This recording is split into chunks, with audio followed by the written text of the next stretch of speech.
You asked for it, you got it. Let's play, folks, the schedule game.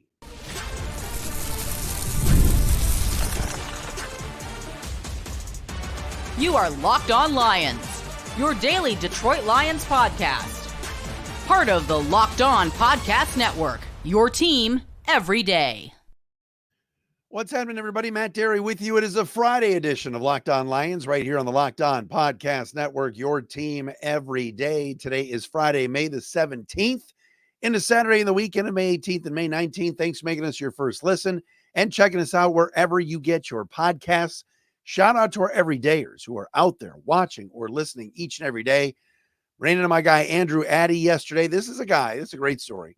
My boy, Turner Batdorf, who is an everydayer, ran into Andrew out in California. Turner lives in Texas and said, you got to shout out Andrew Addy on your show, which I did on Monday. Yesterday, I'm at a party, an event at Highland in Birmingham. And who walks towards me with his name tag on? Andrew Addy. So it was awesome to meet Andrew. Watches the show, listens every day. We appreciate all of you for checking us out. Don't forget, subscribe and watch us for free each and every day on our Locked On Lions YouTube channel. The show today is brought to you by Gametime. Download the Gametime app, create an account, and use code LOCKEDONNFL for $20 off your first purchase of tickets. Terms apply. Follow us on Twitter at Dery Speaks, at Locked On Lions on Twitter, and the Matt Dery Facebook fan page. Coming up on the show, Frank Ragnow was at an event yesterday. Justin Rogers from the Detroit News caught up with him, talked to him about his future as a Lion, and also former Lion has retired, and it's a little bit under the radar. And I'll explain that coming up momentarily here on the program. But yes, I've got the schedule here, as you can see. And I contemplated this for a while. I said, everybody's doing the game by game. Everybody wants to know what everybody's predictions are and everybody thinks. And I said, I need to research. I need to take my time before I actually look at the schedule. But it's Friday. I was looking at it earlier today, and I'm like starting to put W's next to games, starting to put L's next to games. We all do it. And I'll say this. I look at the Lions schedule for the first time in a long time, and I see some issues because it's tough. It's hard. When you're playing 5 primetime games, when you're going from some short weeks and night games, you're playing really good competition. When you're a first-place team, the next year you play a first-place schedule. Now, there's a chance certain teams you think suck in May end up being good in September and October. There's teams that you think are going to be great in May that end up being really bad once the season starts, whether it's injuries, whether it's bad luck, whether it's coaching malfeasance, whatever it is. There's some games now that we're going to look at, at the moment here and say, that's a really tough game. But, if the Lions are playing the Houston Texans on November 10th and CJ Stroud is hurt and Tank Dell is hurt and, all these guys are out, it's a different story. Sometimes it is about when you play a team as opposed to who you're playing. It's timing is everything. That's what Jim Leland used to always say. But I take a look at the Lions schedule and I see 10 wins, which is half a point or half a win under the Vegas guess and win total that you could bet on it with our friends at FanDuel at 10.5. I have the Lions winning 10 games, which means I have them losing 7. This past year, this club went 12-5. They blew the doors off their schedule. They played easier opponents. All right. Now, one person I know picked the Lions to beat the Chiefs. A couple people did, but nobody thought the Lions were going to go into Kansas City in week 1 and win, right? And they did. But again, when we were doing the schedule game last May, we did not know that Travis Kelce nor Chris Jones would play in that game. So I'm looking at it and I'm seeing 10 wins and I'm seeing 7 losses. I'm not predicting any ties. There's a chance it could be 10-6-1. I'm just saying 10-7. I look at the opener. All right. We can talk about it. Lions are going to play the Rams Sunday night under the lights. Certainly Matthew Stafford, Cooper Kupp, Puka Nacua, and that crew are going to want to come in and exact a little revenge after last year's playoff game. I don't think the Lions even played all that well last year against the Rams in the first playoff game, and the Lions still won that game. I think Detroit will hold serve at home. I think by September 8th, this fan base is going to be in such a frenzy. It's going to be so loud. It's at night. How do you pick against Detroit in the opener? Game 2 with Tampa Bay coming in. I don't see the Bucks doing what they did last year. I thought they overachieved.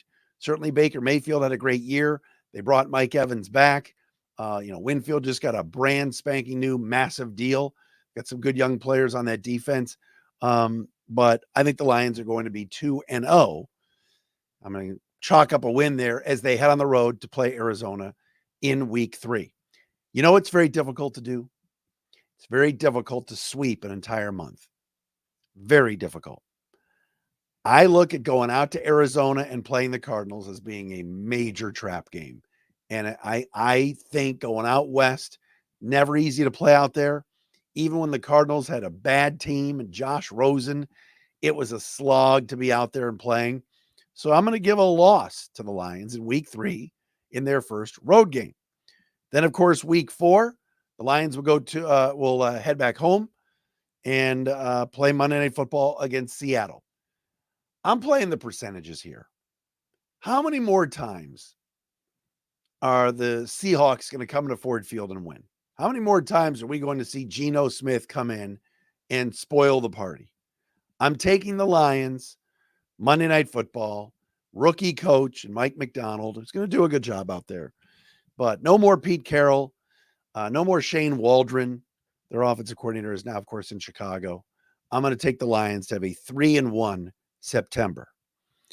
Bye week, of course, in week 5, and the team has 2 weeks to prepare for Dallas. We know what happens when the Lions go to Dallas. I'm putting a loss in there, right? Strange things happen. Strange things are abound at the Circle K. I'm taking the Cowboys in that game to win. That would drop the Lions to 3-2. Next week at Minnesota, I'm taking the Lions. I don't see the Lions losing to the Vikings this year. I just don't. Not the Vikings are bad, but I'll take the Lions in that game. Home on the 27th of October against Tennessee. Will Levis and company. Brian Callahan, first-year head coach with the Bengals, coming from the Bengals. I'm not real fond of what the Titans are doing. Derrick Henry's gone. They made some decent signings, but I have the Lions winning that game. The next week, week 9 at Green Bay, a Fox 425 game. I have the Lions losing that game. Lions have had some great success at Lambeau the last couple of years. I think that runs out. Next week, Sunday Night Football at Houston. Also a loss in my books for the Lions. That's going to be a tough game. That's going to be a tough back-to-back at Green Bay and at Houston. Texans are loaded. You want to talk about a team that had a great free agency. I'll take the Texans in that game. Next week at home against Jacksonville, Jags come in with Trevor Lawrence and company. I have the Lions winning that game. I don't see them losing to Jacksonville. By the way, did anybody see the new stadium idea that they have in Jacksonville? It's like $1.4 billion dome. Looks pretty sweet.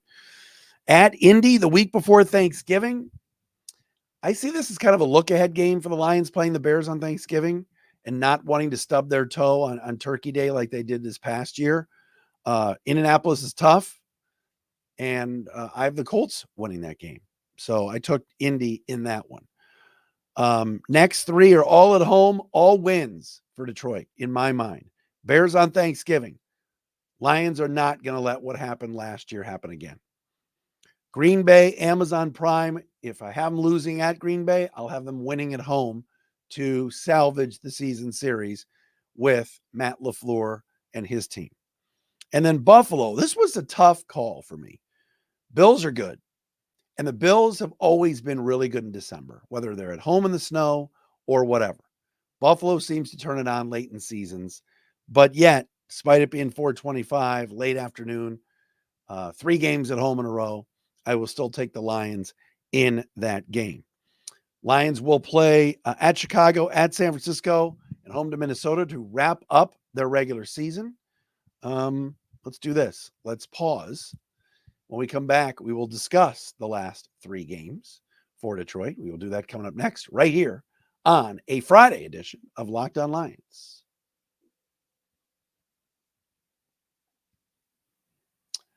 And we are proud to be brought to you today by our friends at FanDuel. It's winner take all time in the NBA and NHL, and FanDuel is giving you a shot to bring home a big win of your own. You want to play some of these NBA playoff games tonight.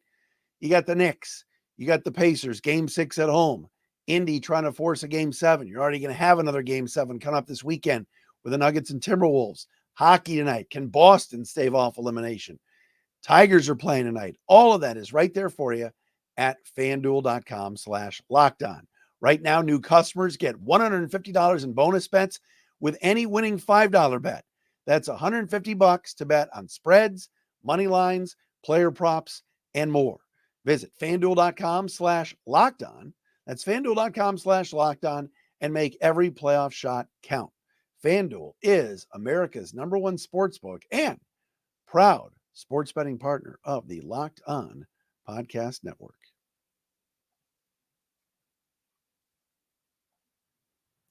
It's a Friday edition of Locked On Lions. Hope everybody is doing well. If you missed Jake Riepma from yesterday, he hosts Locked On Detroit Sports. It's a brand new channel, brand new show on YouTube and wherever you get your podcasts.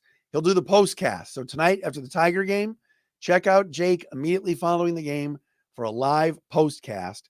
Go to YouTube right now and subscribe to Locked On Detroit Sports with our man Jake Riepma, formerly of a 97.1 and now with us here at Locked On. All right, so I have the Lions heading into their final 3 games of the season at 8-6, going into their last, 9 and what do I have them going? 9-5 through 14 games, 9-5 at Chicago in the cold. Week 16 on Sunday, December 22nd. I have the Lions losing that game. Yes, it's still the Bears. All right. Their team president is Kevin Warren. All right. But still, I have the Bears winning that game, so the Lions would lose. At San Francisco, Monday Night Football, Week 17, also a loss, 9-7. Then I have Detroit beating the Vikings in Week 18 for a 10-7 season. Now, at 10-7, can that still win the division? Absolutely it can. 100% it can. Right? The division is so much better than it's ever been. Green Bay is no slouch. We know that. The Bears are no longer a laughingstock. The Bears will still Bears, but Caleb Williams, Rome Odunze, Keenan Allen, they've got players. They got playmakers, and they've got a good defense. All right? Loved it. I wish Montez Sweat was on the Lions. But I still think the Bears are a year away from playoff contention. And then the Vikings are not bad. Yes, I have the Lions sweeping them, but look what Brian Flores did with that defense last year. What if J.J. McCarthy gets an opportunity and runs with it? Vikings still have Jordan Addison and Justin Jefferson and damn good tight end, as we know, and T.J. Hawkinson. So not going to be easy games within the division. Hence why I believe 10-7 can still win the division. All right. So if there's any games you disagree with or agree with, hit us up in the comment section on YouTube or send me a tweet at Dery Speaks. That's how I kind of see it. There's always going to be a game that surprises you, that you say, man, how did the Lions lose that game? Nobody thought the Lions were going to lose on Thanksgiving to the Packers. Nobody. This past year, a lot of people didn't think the Lions were going to win in Kansas City. So sometimes, the schedule, you just never know. You never know. But I have the Lions at 10-7, but I still think this is going to be a damn good football team. I think they're going to be as good, if not better than last year. Their roster's already better. DJ Reader makes them so much better. Terry and Arnold and Ennis Rakestraw Jr. make them better. But the schedule's more difficult. Last year when they played Carolina at home, you knew that was a win. When they played the Raiders on Monday Night Football, they weren't losing that game, despite Goff throwing a pick 6. The Chargers were Denver. We knew they were beating Denver. And I know Denver had flashed last year around the time the Lions were playing them, but I knew the Lions weren't going to lose to Russell Wilson at home. I look at the Lions' home schedule. I mean, Jacksonville and Tennessee are kind of gimmies, but the others are not. These are tough games. Tough games. I mean, the road schedule's murder. It's never easy going out to Arizona. At Dallas is tough. At Houston is tough. At Indy, not easy. At the Niners, and then, of course, the division game. So that's how I view this 2024 Detroit Lions schedule. I have them, at least right now, today, going 10-7. All right. At the end of last year, there were some rumors, there was some mumbling about Frank Ragnow. Frank Ragnow was beat up at the end of last season. He's 27 years old, but he's played through a toe injury over the last couple of years. All right. That has put him on the injury report every week. He hobbles around, and he was vague toward the end of the season last year about his future. And he said he's going to take some time and get things figured out and make sure he's feeling good about his future. And it's like, wait a minute, take some time, figure out what? Frank Ragnow is a Pro Bowler. Frank Ragnow is only 27. But the other day at a charity event, Justin Rogers from the Detroit News caught up with Ragnow and asked him about his comments after the season. Ragnow said, quote, "I was frustrated. It was kind of annoying. All I said was I'm going to need some time to heal up the day after the game. That was my intention. And then it took off, which was kind of annoying, but it is what it is." End quote. Rogers wrote in the piece at detnews.com, Ragnow's 27 years old and isn't retiring. It's not something he's even considering. Whew, thank goodness. The Lions are not the same team when Frank Ragnow is off the field. It is plain and simple. He's got 3 years left on his contract. He's been unbelievable as a rock on that offensive line. He's as good a run blocker as there is from the center position. Awesome at just, looking at the defense, helping Jared Goff, set some things up. He's fantastic. Frank Ragnow is as important a piece to the Lions as anybody. He told Justin, quote, "I feel really good. I feel as good as I felt in a while. This has been my best offseason, 100%. I really dove into a lot of things to take care of my body, and I feel like I'm clicking right now. The goal is to keep it a steady trajectory into the season." End quote. So let's squash this talk right now, which is absolutely a load off of all of our shoulders. Frank Ragnow retiring would be a disaster. Now, what also tells you a little bit about what the Lions know about Ragnow's situation is they didn't draft an interior offensive lineman. They didn't draft a backup center, nothing like that. Certainly Glasgow can move over, which he's done before. Awashika can move in to guard if Ragnow gets hurt. We've seen Graham Glasgow do a steady job under center for the Lions, but no, this team is not the same running the football or protecting Jared Goff without Frank Ragnow. It's that easy. He's really that good. And he was frustrated, like he said, at the end of last season because he had been through a lot with the toe, the knee, the ankle getting rolled up on him. Staying in the game during that playoff game. I think it was the Bucs playoff game. Amazing that he stayed in the game. This guy is as tough as anybody. He's as tough as they come. And so for him to kind of acknowledge publicly that he was a little bit annoyed by the retirement talk is huge. It's huge. There's something about continuity up front. All right. And the Lions lost Jonah Jackson. They're going to slide Glasgow likely over to left guard. Kevin Zeitler moves into right guard, where he's been a Pro Bowl player. But that continuity up front with Decker, with Glasgow, with Ragnow, Zeitler, and Penei Sewell. I mean, you are talking about some cornerstone pieces all being up front in that offensive line, protecting Jared Goff, blocking for Gibbs and for Montgomery and for Craig Reynolds. Come on, Craig. And anybody else that's carrying the rock. That's where you win. That's where you win. There's a reason why certain teams do not win. And then you watch them try to protect their quarterback or try to block. You got to be winning up front. And so the Lions getting this type of news from Frank Ragnow that he's not going anywhere, feels really good, and is not retiring is the best news possible for this football team because he is just that important and that good. So I'm excited to see that news coming out of the Detroit News. Great job by Justin Rogers to track down Frank Ragnow. That's for sure. All right, coming up next, there was a retirement in the NFL. It was a former Lion. And you might be going, why would Matt be talking about that? I'm going to explain coming up next right here on Locked On Lions. And our program today brought to you by eBay Motors. Passion, drive, and patience. The formula for winning championships is also what keeps your ride or die alive. eBay Motors has everything you need to maintain your vehicle and level it up to peak performance. Superchargers, roof racks, exhaust kits, LED headlights, and more. Whether you're into speed, power, or style, eBay Motors has you covered. With over 122 million parts for your number one ride or die, you'll always find exactly what you're looking for. And with eBay Motors Guaranteed Fit, your part is guaranteed to fit your ride every time or your money back.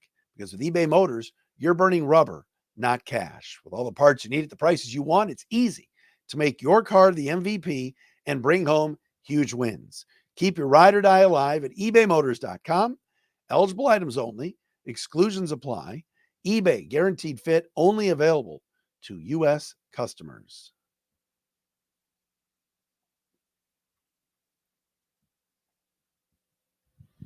All right, wrapping it up for the week here on Locked On Lions, here on a Friday edition of the Locked On Lions program. Thanks for making us your first listen. Checking us out again wherever you get your podcasts. If you haven't watched on YouTube, check us out.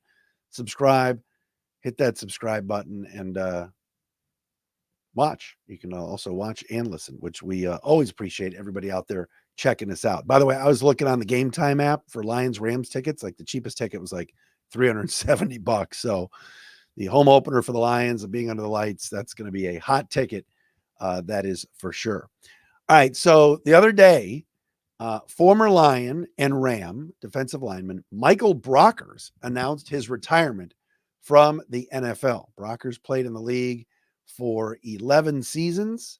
Was a defensive tackle, of course, lined up at end at times. And he put out on his Instagram, "I'm retiring from the game of football, y'all. I'm hanging them up. I'm hanging up them cleats. Thanked God, his wife, Faith, his fans, and the Rams and Lions, the two teams he played for in his career." Brockers was picked up in 2021 by Brad Holmes for the, kind of some familiarity. And he played 2 years for the Lions. And then, of course, the Lions released him last year. Did not play in the league a year ago. Now, you're probably wondering, Michael Brockers, he was fine. He was here in 2021, the first year, and then 2022, the second year under Brad Holmes and Dan Campbell. And it was midway through year 2 in 2022 when Michael Brockers started being deactivated and benched. And some of the younger guys were getting more of opportunities. Michael Brockers was a big, big part of the Lions' success and turnaround, especially in 2022. When the team went from 3 wins to 9, and of course knocked off the Packers in week 18. He might not have been playing, but Michael Brockers epitomized everything that was right about this organization, the turnaround, and how veteran players really followed Dan Campbell's lead, the coaching staff's lead, and helped the young guys out. Michael Brockers could have demanded a trade. Michael Brockers could have demanded his release. He could have told the Lions, "I'm not playing, get rid of me. Let me go somewhere else so I can finish out my career." He didn't do that. He was deactivated, but he stood on the sidelines every week. He helped coach up the young guys. Ask Aleem McNeil. Ask Onwuzurike. Ask guys like that about the impact that Michael Brockers had on them in 2022. It was enormous. I talked to a lot of people. Not a lot. I'd say I talked to a good, decent number of people within the organization who have just raved about the 2 years that Michael Brockers was on this team. Again, didn't put up huge numbers, wasn't that high of an impact player, was a much better player when he was playing next to Aaron Donald in LA with the Rams. But man, you cannot teach, you cannot coach veteran leadership, guys just being genuine. And so you're going to look back, and I know Dan Campbell has talked about it. He's always called him Brock. Oh, Brock. We're going to look back and go, that was a guy that was so vital and important to the turnaround of this franchise. Maybe not, like I said, from a statistical standpoint, but, 32 years of age, finished his career with 29 sacks, 451 tackles in 160 games.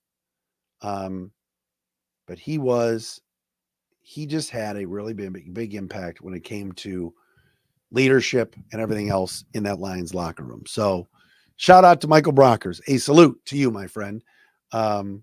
Veteran guy that just helped everybody. Charles Harris, all those guys that were around the last few years. Michael Brockers was an asset. By the way, I just mentioned Charles Harris. I'm trying to chase him down. He's currently a free agent. We're going to try to get him on the show soon. So I think he's still in the area. All right. It's been another great week of Locked On Lions right here on the Locked On Podcast Network. Sam Monson on Tuesday from Pro Football Focus. In case you missed it, go back and watch it. And then yesterday we had Jake Riepma on. Check out Jake on the postcast after all the games, after Lions, after Tigers, Wings, Pistons. He'll do a postcast live on the Locked On Detroit Sports YouTube channel. All right. Thanks for making a great week, everybody. We'll be back again with a fresh batch of shows next week right here on Locked On Lions. We'll get into more draft stuff, free agency certainly, and just this roster. And now really kind of look ahead to OTAs, which will also take place, I believe, middle of next week, where the Lions, Lions attendance is always going to be good at OTAs. So we will do all of that next week right here on Locked On Lions. Thanks, everybody, for checking us out this week.